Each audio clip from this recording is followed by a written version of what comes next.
Good morning बच्चों, welcome to online classes for mathematics. This is Gaurav Kumar. सो बच्चों, as you know that we are studying arithmetic progression and when we studied what is AP and how we can check whether the given series or pattern is an AP or not. Today we shall study the nth term of an AP. इससे पढ़ने का benefit क्या होगा बच्चों? इसे पढ़ने का benefit ये होगा, I have already discussed little but with you, कि अगर कोई एपी हमें गिवन है और हमसे पूछ लिया जाए कि उसकी 1001वीं टर्म क्या है, तो उसे लिखने की बजाय using that formula we can easily find that. Okay, तो हमें आज एक फॉर्मूला डिराइव करना है उसी पर्पज़ के लिए। ठीक है, तो एपी में दो बातें मैंने बताया था मुख्य होती हैं। एक तो उसकी फर्स्ट टर्म जो कि हम जानते हैं, हम मान लेते हैं किसे, ए को, और दूसरी बात जो प्रमुख होती है, इम्पोर्टेंट होती है, वो होता है कॉमन डिफरेंस। क्या होता है बच्चों?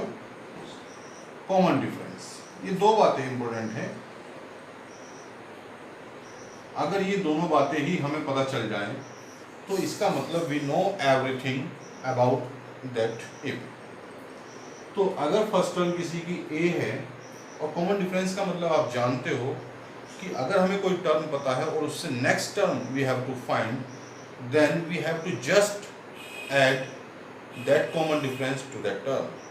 सो अगर मुझे फर्स्ट टर्म पता है and I have to find the second term, so I just have to add a to this term. ये सेकंड टर्म है।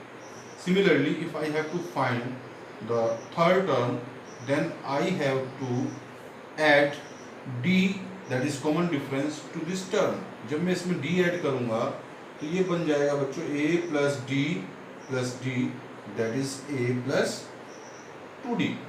So यहाँ पे ऐसे लिख सकते हो। अगर मुझे फोर्थ टर्म निकालनी है तो मैं क्या करूँगा, a plus 2d में फिर कॉमन डिफरेंस ऐड करूँगा, it gives a plus 3d, so I can write a plus 3d। लेकिन these are the particular terms।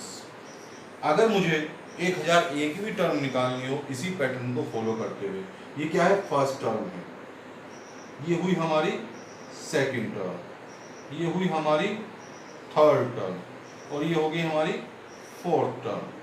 So one thing you can observe in this pattern that जो भी term हम निकाल रहे हैं उससे एक कम डी है वहाँ पर। तो अगर मैं तुमसे पूछूं कि ऐसे चलते चलते 100वीं टर्म क्या होगी, तो आप आसानी से बता सकते हैं कि a plus 99 डी होनी चाहिए।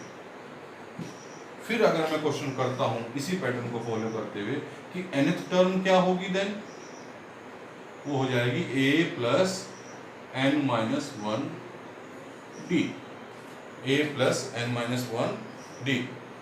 ठीक है, सो हम लिख सकते हैं जनरल टर्म को, आगे भी ऐसी जा रही है कि nth टर्म जो हो जाएगी हमारी, वो हो जाएगी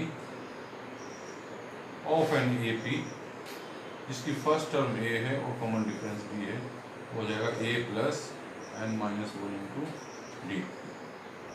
ठीक है बच्चों, इसे हम an से रिप्रेजेंट करते हैं। एक इसमें छोटी सी बात और बतानी है कि कई बार एक फॉर्मूला तो आपका ये हो गया, कई बार क्या होता है, लास्ट टर्म पूछ लेता है। कोई सीरीज आपको दी हुई है और उसमें कहेगा कि हमें इसकी लास्ट टर्म बताओ, तो लास्ट टर्म के लिए भी बच्चों फॉर्मूला यही लगेगा, उसे हम एल से रिप्रेजेंट करते हैं। उनका मतलब होता है लास्ट टर्म। तो लास्ट टर्म को हम एल से रिप्रेजेंट करते हैं, उसका फॉर्मूला भी बच्चों यही होता है। कई बार पूछ लेता है, कोई सीरीज इस तरह से होती है कि वो डिक्रीजिंग हो रही है, तो उसकी कुछ ना कुछ लास्ट टर्म होगी। ये जो भी केस है, फाइनाइट टर्म, फाइनाइट एपी है तो उसकी लास्ट टर्म कुछ ना कुछ होगी, तो पूछ लेता है कि लास्ट टर्म क्या होगी। ठीक है, तो एल से हम रिप्रेजेंट करते हैं, एक फॉर्मूला हमारा ये होगा। एक फॉर्मूला और बताता हूँ आपको, जहाँ पे एल इसे हम ऐसे लिखते हैं, nth टर्म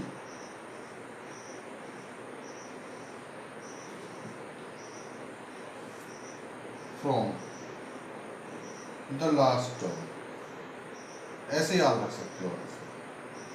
बात समझ में आ रही है मैं क्या कह रहा हूँ? ये बहुत इंपॉर्टेंट फॉर्मूला है। किसी एपी की nth टर्म निकालनी हो, लेकिन काउंटिंग इस बार जो शुरू करनी है वो पीछे से शुरू करनी है, लास्ट से, शुरू से नहीं।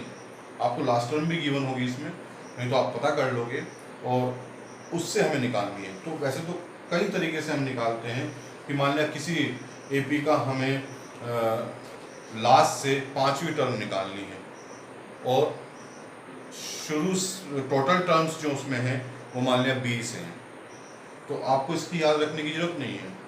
अगर वो पीछे से लास्ट से 5वीं टर्म है तो शुरू से कौन सी टर्म होगी वो, अगर टोटल टर्म्स हम निकाल लें 20 से, तो शुरू से कितनी होगी? 16 टर्म होगी। तो हम nth टर्म फ्रॉम फर्स्ट से ही निकाल सकते हैं, हम 16 ले सकते हैं।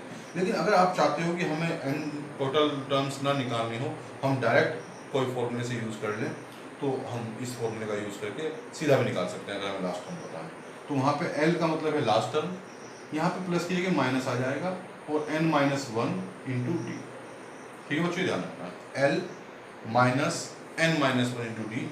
n वही है nth टर्म फ्रॉम लास्ट में जो दिया हुआ है, जो मैंने 5 यूज़ किया था फ्रॉम लास्ट, तो इसे याद रख सकते हैं। अदरवाइज टोटल वही टर्म्स निकाल के हम जो है फिर उसे लास्ट वाले को माइनस कर देंगे और एक बढ़ाकर, जैसे मैंने बताया है 20 टर्म्स अगर हैं और लास्ट से 5th है, तो शुरू से वो 21 - 5 दैट इज 16th टर्म होगी। तो थोड़ा ये ध्यान रखना पड़ेगा। अगर ये ध्यान नहीं रखना चाहते तो इसको बिल्कुल ध्यान रखें, मतलब हो जाएगा। ठीक है, अब हम एक क्वेश्चन करते हैं। तो चलो बच्चों एक क्वेश्चन करते हैं।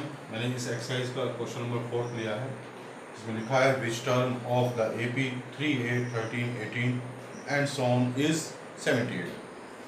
क्वेश्चन क्या कहता है कि जो ये AP है इसमें 78 कौन सी टर्म होगी इस सीरीज की। ठीक है बच्चों, मैंने 3 फॉर्मूले तुम लोगों को लिखवाए हैं AP के, तीनों ही बहुत इंपॉर्टेंट है, और ये चैप्टर हमारी डे टू डे लाइफ में बड़ा यूज़ होता है। जैसे PPT हमने एक डिस्कस की थी, उसमें हमने देखा था। ये बेटा बहुत ध्यान से करना है इसको, इसका डे टू डे लाइफ में क्या यूज़ है वो भी बताया जाएगा। अभी हम समझ लेते हैं कॉन्सेप्ट क्या।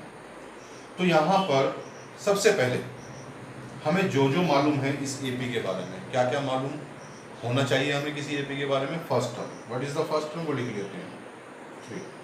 अगर मैं D पूछता हूँ तो D कितना है, AP गिवन है, चेक करने की आवश्यकता इसलिए नहीं है। कह रहा है AP 8 - 3 दैट इज 5। कौन सी term, it means it is asking n को हम लगा देंगे क्या, क्वेश्चन मार्क। और वो nth टर्म हमें क्या गिवन है, nth टर्म को हम बोलते हैं an, और वो क्या गिवन है 78। 78 कोई टर्म है ना, इसका मतलब nth टर्म इज 78, और वो कौन सी टर्म है वो हमसे पूछ रहा है। A 3 है और D हमारा 5 है। तो we shall write the formula an is equal to a plus n minus 1 into d। अब एक ध्यान रखो बच्चों, इसमें हम वेरिएबल काउंट करते हैं 1 2 3 4, देयर आर 4 वेरिएबल्स। ठीक है, और एक ही इक्वेशन है, तो 4 वेरिएबल्स है, एक इक्वेशन है, तो हमें 3 वेरिएबल्स गिवन होने चाहिए, then we can solve the 4th variable. ठीक है, 3 variables either we will be given directly or indirectly, कोई कंडीशन हमें गिवन होगी, with the help of that condition we can find the 3rd variable। मतलब we must know 3 variables to solve this question, ये हमें ध्यान रखना चाहिए। Do we know? Yes, 1 2 3, 4th हमें निकालना है, ये बात ध्यान रखनी है। ये तो हमें गिवन होगा डायरेक्टली और इनडायरेक्टली। अब सिंपली हमें क्या करना है, ये वैल्यूज रखनी है इस फॉर्मूले में, जो जहाँ पर है उस पर रख देनी है एज इट इज, और जो नहीं है उसे ऐसे ही रख देना है। Simply we have to solve it. तो 78 an की जगह आ जाएगा, a की जगह 3 आ जाएगा, प्लस की जगह प्लस, n की जगह n, -1 की जगह -1, और d की जगह 5। बहुत बच्चों की तरह सॉल्व करके दिखा रहा हूँ। ठीक है, अब क्या करना है, मैं जो करता हूँ, जो भी प्लस या माइनस है उसे इधर ले आता हूँ, पूरा सॉल्व नहीं करता हूँ, ऐसे ही क्या करें, जल्दी हो जाता है। तो बच्चे का 5n - 1 और 78 वहीं पर है, 3 इधर जाएगा, प्लस का है तो क्या हो जाएगा, माइनस का हो जाएगा। तो 5n-1 जो बचेगा हमारे पास कितना बचेगा, 75 n-1, क्योंकि 5 मल्टीप्लाई हो रहा है, उधर जाके क्या होगा, डिवाइड होगा, तो 5 से डिवाइड कर देगा, तो क्या आ जाएगा हमारे पास, डिवाइड करेंगे 15, that is n-1 is equal to 15। It gives 1 यहाँ पे सब्ट्रैक्ट हो रहा है, उधर जाके क्या हो जाएगा, ऐड, तो 15 plus 1 that is n is equal to आ गया हमारे पास 16।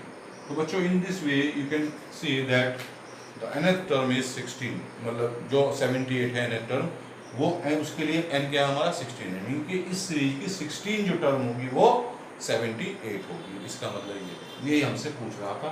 We can also write that 16 term of this AP is 78 simply in words. If you don't write, if you leave here, that is also correct. Okay बच्चों, तो अब मैं मान सकता हूँ कि आप लोगों को समझ में आ गया होगा, कोई दिक्कत परेशानी नहीं आ रही होगी।